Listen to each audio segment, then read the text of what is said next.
बड़े ध्यान से सुनेंगे, बस 5 मिनट की कथा है। बाएं हाथ में और दाहिने हाथ में विवाद हुआ। भैया विवाद सभी में होता है। विवाद हुआ, दाहिना कहता है भैया जितने भी शुभ कार्य होते हैं मेरे द्वारा कराए जाते हैं। तो बायां रोने लगा। भगवान के पास पहुंचे, भगवान ने कहा सुनो चिंता मत करो, सारे शुभ कार्य इससे कराए जाते हैं ना, तो कोई बात नहीं, जब ये शुभ कार्य किया करे तो तू पीछे से स्तंभ बन जाया कर, है ना। जब हम लोग संकल्प करते हैं तो पंडित जी कहते हैं बायां हाथ नीचे लगा लो, या किसी को जल परोसते हैं तो ये बायां हाथ अपने आप सीधे यहीं लग जाता है। मानो कहने का अभिप्राय यह है कि अगर हम किसी शुभ कार्य को, बड़े कार्य को नहीं कर सकते तो अगर स्तंभ बन जाते हैं, जैसे ये यज्ञ हो रहा है, अब ऐसा अनुष्ठान सभी के बस की बात नहीं कराना। क्यों? क्योंकि ऐसे अनुष्ठानों में धन बल तो लगता ही लगता है, लेकिन सबसे ज्यादा जन बल की जरूरत होती है। और भैया अगर जन बल नहीं है तो गड़बड़ है। तो अगर हम लोग ऐसा अनुष्ठान नहीं करा सकते तो जन बल की तरह अगर अपना शरीर का बल लगा देते हैं तो भी हम यज्ञकर्ता माने जाते हैं। इसलिए परमात्मा ने कहा चलो चिंता मत करो, आने वाले युग में तुम में ही गिरिराज को उठाऊंगा। अब सोचो, भगवान ने सबसे छोटी वाली उंगली पर क्यों उठाया गिरिराज जी को? और भी तो 4 दिन में उठा लेते हैं। एक बार ये 5 अंगुलियां आपस में लड़ रही थी, बोले मेरी विशेषता है, मेरी विशेषता है, मेरी विशेषता है। ठाकुर जी ने कहा विवाद मत करो, आप बताओ किसकी कौन सी विशेषता है। बड़े ध्यान से सुनेंगे। अंगूठे से पूछा गया तेरी क्या विशेषता है? इसने कहा मेरी यह विशेषता है कि जब तक मैं इन चारों को सहारा नहीं देता तब तक ये कोई काम नहीं कर सकती। बोले बात सही है ना। अगर किसी पात्र को उठाना है तो अंगूठा लगाना ही पड़ता है। अब इसका नंबर आया, इसे पूछा गया तेरी क्या विशेषता है?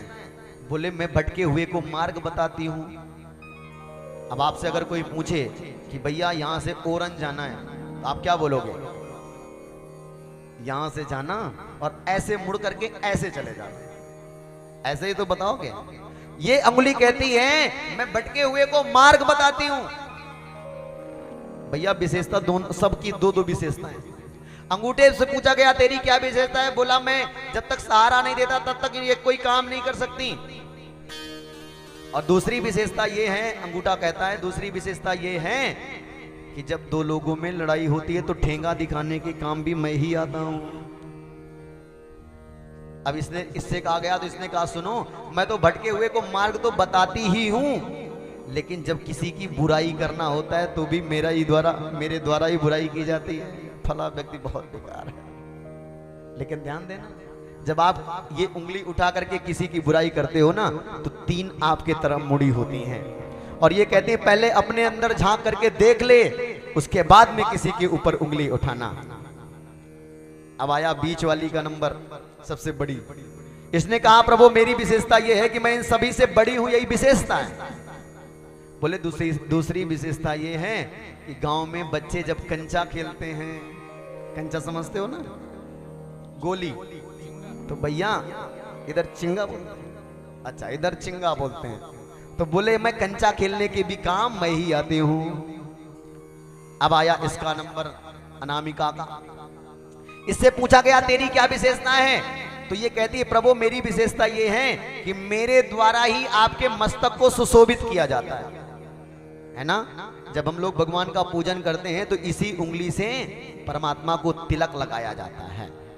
देखिए देवताओं को इससे, गुरुजन ब्राह्मणों को इससे, और अन्य किसी व्यक्ति को इससे, और पितरों को इससे। ये तिलक लगाने की अंगुलियां हैं। गुरुजनों को, देवताओं को लगाना है तो इस उंगली से, पितरों को लगाना है तो इस उंगली से, और मेहमानों को लगाना है तो अंगूठे से।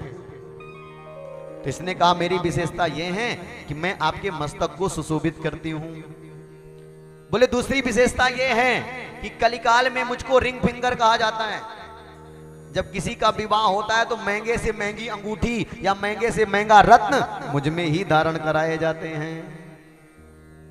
अब भैया जब कनिष्ठिका के पास में पहुंचे तुम्हारी क्या विशेषता है, तो ये रोने लगे।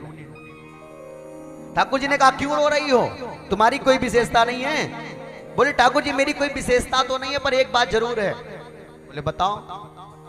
बोले विशेषता मेरी ये है कि जब कोई भक्त आपके मंदिर में आपके दर्शन करने जाता है और आपको प्रणाम करता है तो सबसे पहले आपके दर्शन मैं करती हूं और बाकी की ये चारों अंगुलियां आपके दर्शन बाद में पाती हैं।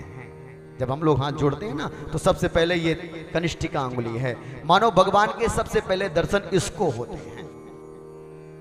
ठाकुर जी ने कहा चिंता मत करो, लघुता से प्रभुता बड़ी, प्रभुता से प्रभु दूर। इसीलिए ठाकुर जी ने कहा तू चिंता मत कर, तुझ में ही गिरिराज जी को उठा करके तेरे मान को बढ़ाऊंगा। इसलिए परमात्मा ने इनके मान को बढ़ाया है। बोले गिरिराज महाराज की जय।